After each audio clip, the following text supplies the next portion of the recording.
Hello and welcome back to the Side by Side Footy Show, where today I will be covering my round 3 AFL tips and predictions. Now, last week, round 2 didn't go too bad. 5 out of 7 tips got the Giants and the Kangas wrong. Probably underestimating just how much the Giants injury list is hurting them at the moment. But not too bad. We'll move forward into this week, where starting us off on Thursday night will be the Cats versus the Crows. Now, this one it's an interesting one because there's a lot to talk about here in terms of what scenarios can unravel. The Cats coming back against Freo and winning very, very convincingly. Coming off the bye as well, which can be crucial. Sometimes you do start a little bit slower coming off a bye. But for the Crows, this is a very important game. They have not beaten the Cats in the last 5 encountered. They have to pull something out. Away from home, the odds are against them. They did lose Calamachi to injury, who will hurt them. But I think this is set up for the Crows to just announce themselves again. They lost last week against the Dogs. The Dogs look in excellent form at the moment, almost unbeatable on current form. But I think the Crows have to pull something out of the bag. It's a season-defining. I know it's early in the season, but it's a season-defining game for me because if the Crows can pull this one off, they beat it. A couple of weeks ago they beat Collingwood, who they haven't beaten at the MCG in over 10 years. If they can beat the Cats as well, who they haven't beaten in the last 5 encounters, it announces themselves, right? They're getting the job done against teams that they previously weren't able to, right? So I think they have to find a way to win. If they lose this, I think they'll be in trouble. I think it'll be more of the same. They're a competitive team. They'll beat some good sides, but when it comes down to it late in September, if you can't beat a Geelong, you're just not going to be able to really contend for the flag at the end of the day. So I do think this is a game they're going to look at as a must-win game. If they can pull it off, it'll be very instrumental for the rest of the season. Give them a lot of confidence heading into next week against Freo, who they have at Adelaide Oval. But this one, I'm going to go. I really hate to bet against the Cats because they're just such a tough side to beat, especially at home. But I'm going to go the Crows. I think the Crows will get it done. I'm going to go the Crows by 3 points. I just think that they have to find a way to win this Adelaide. If they lose it, coming off the back of the loss to the Dogs, and beating a Collingwood side who defensively were undermanned, it's just not going to set the tone. And if they really want to take that next level up this year, then they have to be winning these kind of games. Just finding a way to get over the line. They usually do. It's usually a close game between these two sides. So I wouldn't think it's going to be a big margin either way. But I'm going to go the Crows. I'm going to go with an upset here. The Crows by 3 points. Moving on to Friday night, we've got the Pies, the Mighty Pies against the Giants. Now, the Giants will be undermanned. I think they will get a couple of players back from injury, but I think overall, hopefully, if Collingwood, if we do get one of Howe or more back, if not both, hopefully, it will help us tremendously in defense and set us up for that transition turnover attacking game. I think the Pies just have to find a way to win this one. I think if we lose this one, especially with the Giants out, it's going to be a lot of problems for the Pies heading forward. So I think we'll win it. I don't think it's going to be a big margin. I'm going to go the Pies by 13 points. I think we'll get it done in the end at Marvel Stadium. We don't always play the best there, but I'm definitely expecting the Giants to rock up to this like it's a grand final. They've looked awful the last couple of weeks, and I just know that they've circled this one in as the game to get their season kick-started. If they can beat the Pies in Melbourne, I think they'll be very happy with that. So they're going to give it all, but will there, it'll come down to efficiency up forward for both sides, really taking the chances. But I'm going to go the Pies by 13 points in the end. I think we should and have to get this one done.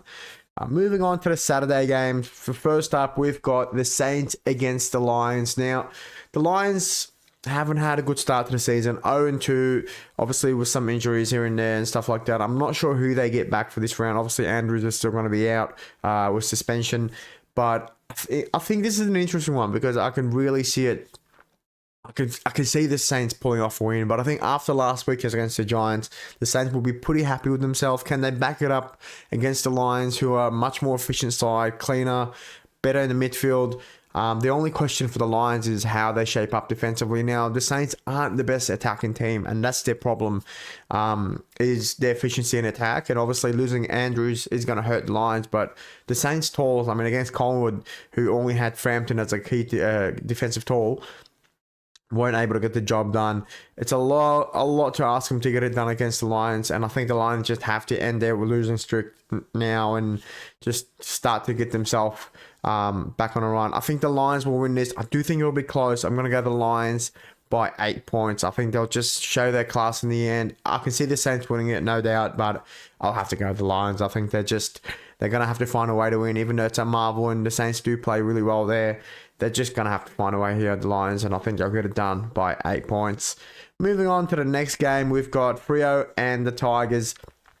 This one's pretty forward, not too much to say about it. The Tigers have been okay for the most part. They're still losing by big margins, but they've been competitive and, they're putting up a fight for as long as they could. But I'm going to go the Dockers by 55 points. I think they'll pretty much win it pretty cleanly. No issues there. I mean, the Dockers would just be hoping for no injuries. Last week, Gold Coast lost a couple of players to injuries against the Tigers. So I think that's really it. Just get through this unscathed, get the win, move on, and yeah, I think the Dockers will just get it done. So the Dockers by 55 for that one. Finally, the final Saturday game, we've got the Bombers against North. Two teams coming off really bad defeats. The Bombers just look like they'll struggle to win one this year. Might even be wooden spoons. The North, who I thought were ready to take that next step this season, just completely lost their way against the Eagles, who did look good. It wasn't due to lack of effort. The Eagles genuinely did look pretty sharp, and they definitely looked at that game as a game that they wanted to win desperately. So they threw everything at them. They got the job done in the end, the Eagles. But I think this one, North have to just bounce back. I do think that they're sharp on the ball. They're cleaner now. With the Bombers, I have no doubt this is their game they're going to be circling as a must-win. So if they're going to pull one off, it's going to be this one, right? But I'm going to go North coming off that loss. I think they'll come back home. Even Essendon have to prove that they have something. At the very least, stay competitive. I could see the Bombers winning it, but I'm just going to go with North. I think they'll get the job done in the end, and I'm going to tip North by about 13 points. I think it might even be a 1 point margin. But I'm going to go North by 13 in the end. The Bombers, they just got to show up, really. Don't lose by 30, 40 points. And I don't think they will, but just got to show up, put in a performance that, even if you're losing, the fans can be a bit proud of. And it's going to be a long season for both of these teams, it seems. But I'm going to go North by 13? Yeah, 13 in the end. Moving on to the Sunday games, we've got Power against the Eagles. This one's pretty straightforward. It's at Adelaide Oval. I do think if it was in Perth, it might have been interesting, but I think Port will just get it done in the end. I'm going to go Port by 30 points. Nothing too big. I do think the Eagles do look a bit better than people would have predicted, but I don't think they'll have enough to get, to get the hang of this game. I think Power will just run it out. They just got more quality on the ball. They did lose Rosie, and that'll hurt them, but I just think overall they should be winning this one relatively comfortably. So I'm going to go Port by 30 in that one. Finally, the final game, the Blues against the D's. This one's always a really good game, and I'm anticipating this will be the game of the round. I think this is a close game to call. The D's generally do look better than people thought they would, and it's not about winning, it's about competing, and they've showed a bit of fight, they've shown a bit of something, even though they lost last week. But I think it'll be a good game. I do think the Blues will edge them out, though. I think the Blues have to get this win. They've got to run a games, the Blues, where if they drop any of these next coming games, it'll be so much pressure on Voss, especially after the way even though they won against the Tigers, they didn't win in convincing fashion. Just got to get it done here and move on and take it week by week for them. So I'm going to go the Blues. I think they'll win it by, I'm predicting a lot of 13 points here, but I'm going to go 13 points as well.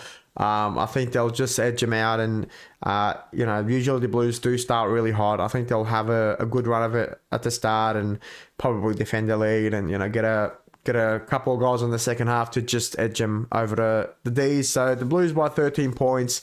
And that's about it. That covers it for my tips and predictions for round 3. I hope you enjoyed. Looking forward to the week. Looking forward to seeing Collingwood play again. And hopefully we keep moving on week by week. Have a great day. Enjoy the rest of your week. God bless. Peace.